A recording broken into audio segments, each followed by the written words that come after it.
ملیف مجارا گرنگ رواندنا زاروکان کارگریا ویل جواتي جي منال حسكوش روكاري سياسي باجاري يوتبوري سويدي ميواني منه سلاف بوتا كي منال كيك منال رواندنا زاروكان بردوامه يعني نها اف برادرين ريبه بريا خسر برادرين حسده برادرين اویگو یعنی پیاده یه پگه جوانین شورشگر نزانن کو رواندنا زاروکان جواته کی بریندار دیکه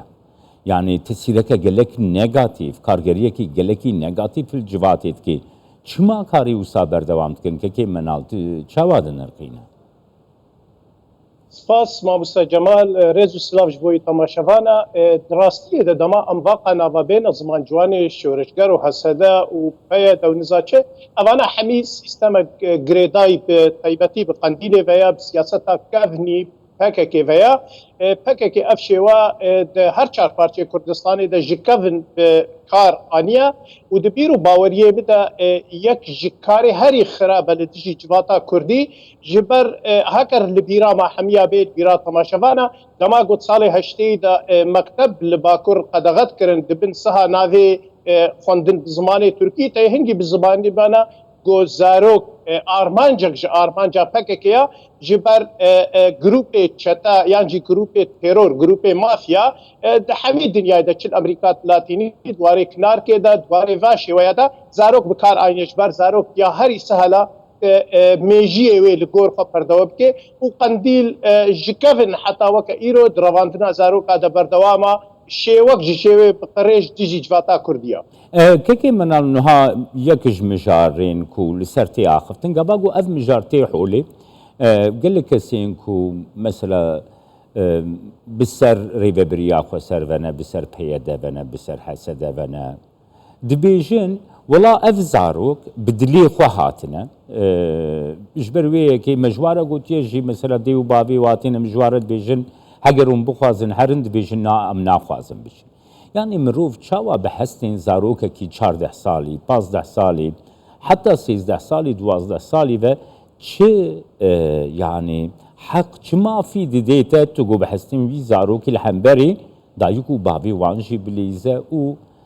يعني وساخ بينيا ناف بيجي اف زاروك ناخوازن بقر يعني تي زاروكي 11 سالي بكي چك دار كلام كتمنا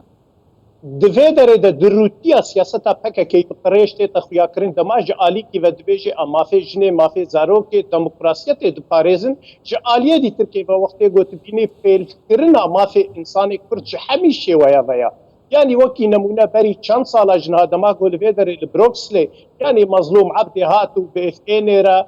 خالك مذكر انه امجارك دي تركي فاشي ويناكن دبي وينارا ديركت هيفك تيفنشو لقامش لو رفانتنا كاتشا كوكوركي كرد سبيكر بزان بيك جو بريارا قنديلي بريار تيروري بريار ند دستي نبايدي نفط طرفي دي تركي فيا بريارا قنديلي اما مثلا گزاروك برخوتي كا ام ما في حميد الدنيا ده ايروب اوروبا ميزانيه تركي در ميزانيه حتى زاروك نبي 11 سال او زاروك دیو باف سالاداری لسر زاروکی دمشینه دیو باف جماعتی زاروکا خو پردور که پدی بکه یعنی حتی وقتی کو دیو باف بخوازه زاروکی که کار بینه قانون دولت قبول نکن ناهلن زاروک ند عالیه کار ده ند عالیه شر ده اصلا چینا به زاروک دمش مدرسه بردی وقتی تی لواقع البر چاف دینه تی فهم بکه گو پکه که دوری سیاست دوری اخلاق سیاست دوری فلسفه و باوری سیاسیه بس نزيكي جروب تيرور جو إنسان كور تيرور بكيا. كيكي منال يعني تجزاني هن بربرسيارين دنافري وبرياق خسردم لسر مديا جي افتشكوتنا. دبيجن كو اف جوان شورشگر ندبن بربرسياريا بيادتنا يانجي حسدتنا فرماني خوش جحكي دنور دقرن لأفيا قالوا ويما في ديدي كو مثلا همري ببريا خسر همشي حاسدا جروب نياساي يعني كريار نياساي شعفي خلي بقرن جار جوان شورش جار ندبن تسيرا وان دجيبن يا حاسدا وريبا بريا خسر ده لكريار دكن كريار نياساينا يعني و ريفه بريجي بيدري ريفه يعني تشعفي خل كريارين يا سايد جرين كيمنال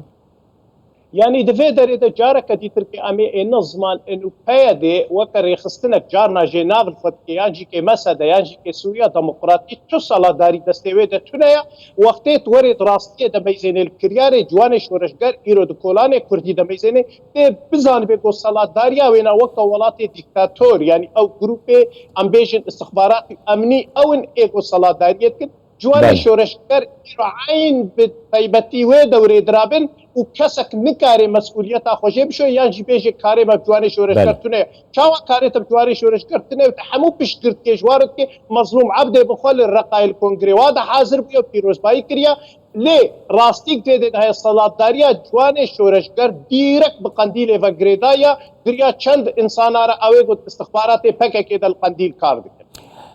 كي من انه تشتك بالكيشه يا افري خستنين كل سر عردين ريخسنين نافنا توي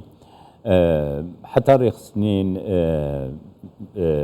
يعني نتوي يقرتي اي ما فين زاروكان